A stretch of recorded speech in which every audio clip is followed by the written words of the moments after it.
నమస్కారం welcome to 108 news Telugu నా పేరు గౌరీ ముందుగా బులెటిన్ లో హెడ్లైన్స్ రాహుల్ గాంధీపై కేసు నమోదు పోలీస్ స్టేషన్ లో బీజేపీ కాంగ్రెస్ పరస్పర ఫిర్యాదులు అమరావతి నిర్మాణానికి రుణం ఇచ్చేందుకు ప్రపంచ బ్యాంక్ ఆమోదముద్ర కేంద్ర మంత్రి జార్జ్ కురియన్ నివాసంలో జరిగిన క్రిస్మస్ వేడుకలకు హాజరైన ప్రధాని మోదీ మాజీ ఎంపీ గోరంట్ల మాధవ్కు కీలక బాధ్యతలు వైఎస్ జగన్ నిర్ణయం పార్లమెంట్ ఆవరణలో జరిగిన తోపులాటలో ఇద్దరు బీజేపీ ఎంపీలకు గాయాలైన ఘటనలో ఇటు బీజేపీ అటు కాంగ్రెస్ పరస్పరం పోలీస్ స్టేషన్లో ఫిర్యాదు చేశాయి. రాహుల్ గాంధీపై హత్యాయత్నం ఇతర ఆరోపణలతో కేసు పెట్టాలంటూ బీజేపీ ఎంపీ అనురాగ్ ఠాకూర్ బృందం పార్లమెంటు స్ట్రీట్ పోలీస్ స్టేషన్లో ఫిర్యాదు చేసింది. ఈ సందర్భంగా అనురాగ్ ఠాకూర్ మాట్లాడుతూ మకర్ ద్వార్ వద్ద ఏం జరిగిందో పోలీసులకు వివరించాం. రాహుల్ వల్లే మా ఇద్దరు ఎంపీలు గాయపడ్డారు.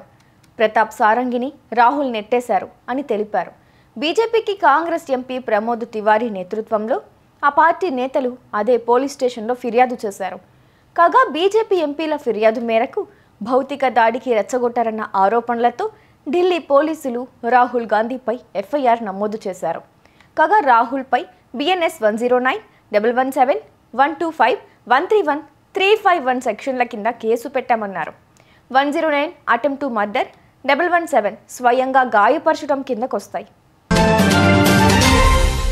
అమరావతి నిర్మాణానికి ప్రపంచ బ్యాంకు $800 మిలియన్ రుణం ఇచ్చేందుకు ఆమోదించినట్లు సమాచారం. అమరావతికి ఇప్పటికే $788 మిలియన్ రుణాన్ని ఏడీబీ మంజూరు చేసింది. అమరావతి నిర్మాణానికి నిధులు ఇస్తామని గతంలో కేంద్రం బడ్జెట్ ప్రకటనలో పేర్కొంది. ప్రపంచ బ్యాంకు ఏడీబీల ద్వారా నిధులు సమకూరుస్తామని చెప్పింది. ఈ మేరకు తాజాగా రుణం మంజూరుకు ఆమోదం లభించినట్లు తెలుస్తోంది.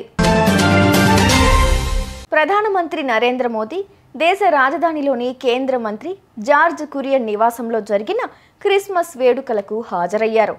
కేంద్ర మంత్రి శ్రీ జార్జ్ కురియన్జీ నివాసంలో జరిగిన క్రిస్మస్ వేడుకలకు హాజరై క్రైస్తవ సమాజంలోని ప్రముఖులతో కూడా సంభాషించారు అని మోదీ ఎక్స్లో పేర్కొన్నారు.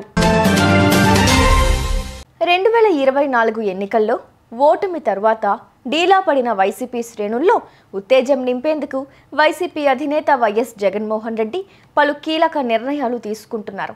పార్టీని సంస్థాగతంగా బలోపేతం చేసేందుకు పలు కీలక చర్యలు చేపడుతున్నారు. జిల్లాలకు కొత్త అధ్యక్షుల నియామకం, నియోజకవర్గాలకు ఇన్ఛార్జుల నియామకం, నూతన సమన్వయకర్తలు, అధికార ప్రతినిధుల నియామకం చేపడతామన్నారు. ఈ క్రమంలోనే హిందూపురం మాజీ ఎంపీ గోరంట్ల మాధవ్కు వైఎస్ జగన్ కీలక పదవి కట్టబెట్టారు. వైఎస్ఆర్ కాంగ్రెస్ పార్టీ అధికార ప్రతినిధిగా గోరంట్ల మాధవ్ను నియమించారు.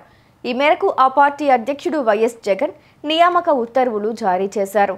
కాగా గత ఎన్నికల్లో గోరంట్ల మాధవ్కు జగన్ సీటు నిరాకరించారు. దీంతో ఆయన ఎక్కడా పోటీ చేయలేదు. చూసారుగా, ఇవి ఇవాల్టి బులెటిన్ అప్డేట్స్. మరో బులెటిన్తో మళ్ళీ మీ ముందుకు వస్తాను. అంతవరకు కీప్ వాచింగ్ 108 న్యూస్ తెలుగు.